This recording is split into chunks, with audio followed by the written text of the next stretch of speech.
এই পৃথিবীর সবচাইতে পাওয়ারফুল মানুষদের সাথে আপনার পরিচয় করিয়ে দেই।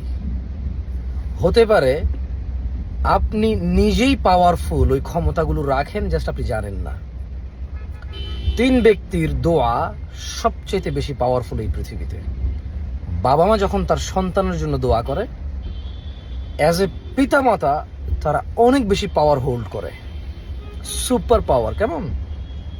এটা পরমাণু বা অ্যাটমিক পাওয়ারের চাইতে অনেক অনেক বেশি। মজলুম যখন জালেমের বিরুদ্ধে কথা বলে আল্লাহর দরবারে, জালেমের ভয় পাওয়া উচিত, কারণ মজলুম ইটসেলফ, আল্লাহ সুবহানাহু ওয়া তাআলা ওকে এক ইউনিক সম্মান করেছে, এক ইউনিক মর্যাদা দিয়েছে, এক ইউনিক অ্যাক্সেসিবিলিটি দিয়েছে। মজলুমকে আল্লাহ তাআলা একটা স্পেশাল ক্ষমতা দিয়েছে। এবং মুসাফির, যখন কেউ নিজ গৃহ থেকে কোথাও যাওয়ার উদ্দেশ্যে বের হয়, যতক্ষণ সে মুসাফির থাকে ততক্ষণ আল্লাহ তাআলার অনেক বেশি নিকটে সে সরাসরি হতে পারে। কেমন? আমার কথাগুলো যদি আপনারা কথা বলার ভঙ্গিতে ভুল মনে হয়, আপনারা বুঝে নেবেন আমি ভুল কিছু বলছি না। আমি মূলত বুঝাতে চাচ্ছি, বাবা মা, মজলুম এবং মুসাফির এরা যখন দোয়া করে বা বদদোয়া করে, মধ্যখানে কিচ্ছু থাকে না, আর আল্লাহ তাদের দোয়া এবং বদদোয়া গ্রহণ করে। ওরা আল্লাহর কাছে যা চায় এটা ওদের পক্ষে অথবা কারো বিপক্ষে হালাল এবং সঠিক দাবি হলে, সঠিক চাহিদা হলে, ওরা যদি আল্লাহর কাছে কিছু চায় এটা আল্লাহ গ্রহণ করে। সুবহানাল্লাহ। এই জন্য আপনি যখন বাবা মা, আপনার সন্তানের জন্য আপনি আল্লাহর কাছে কল্যাণ কামনা করুন। আর আপনি যখন সন্তান, আপনার বাবা মাকে আপনি পরোয়া করুন।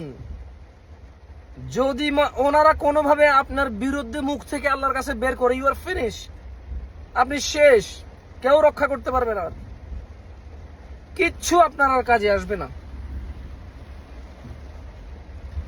অ্যাজ এ ছেলে মেয়ে আপনি এটা ভয় করুন যে যদি কোন রকম আপনার আব্বা আম্মা মুখ থেকে আপনার বিরুদ্ধে কিছু বলে আল্লাহকে, এইটা আল্লাহ নিয়ে নেবে, গ্রহণ করবে।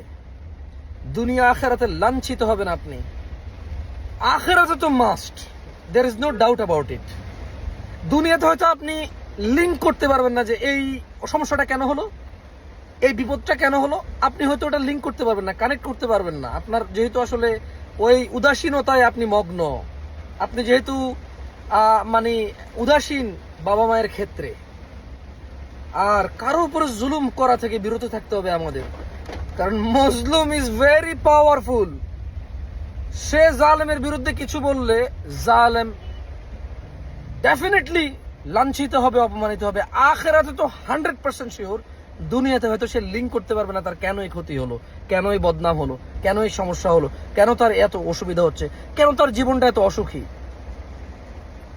এবং শেষ একটা কথা বলি, মুসাফির, আপনার কি লাগবে আল্লাহর কাছে বলেন? হালাল খান, হালাল পরেন, হালাল ইনকাম করেন, তা দিয়ে জীবন যাপন করেন।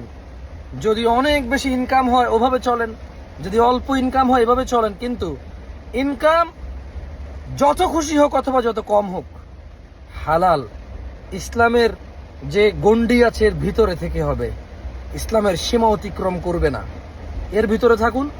যখন আপনি মুসাফির অবস্থায় থাকবেন, আল্লাহর কাছে চেয়ে নেন না আল্লাহর সন্তুষ্টি ও আল্লাহর জান্নাতুল ফেরদাউস চান না আল্লাহর কাছে, এবং আশ্রয় কামনা করেন আল্লাহর অসন্তুষ্টি ও জাহান্নাম থেকে।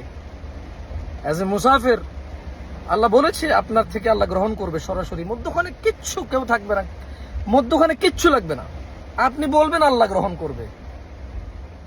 এই সুযোগগুলো নেওয়া উচিত। পিতামাতা হিসেবে সন্তানের কল্যাণকামী হওয়া উচিত। সন্তান হিসেবে পিতামাতার বদদোয়া লাগে এমন কাজ থেকে 1,00,000 কোটি মাইল দূরে থাকা উচিত, চেষ্টা করা উচিত। পিতামাতার জন্য নিজের সর্বস্ব হৃদয় দিয়ে, উদারতা, ভদ্রতা, নম্রতা, কোমলতা দিয়ে পিতামাতার সঙ্গে পেশ হওয়া উচিত। আর জুলুম থেকে বিরত হওয়া উচিত, কারণ মজলুম ইজ ভেরি পাওয়ারফুল।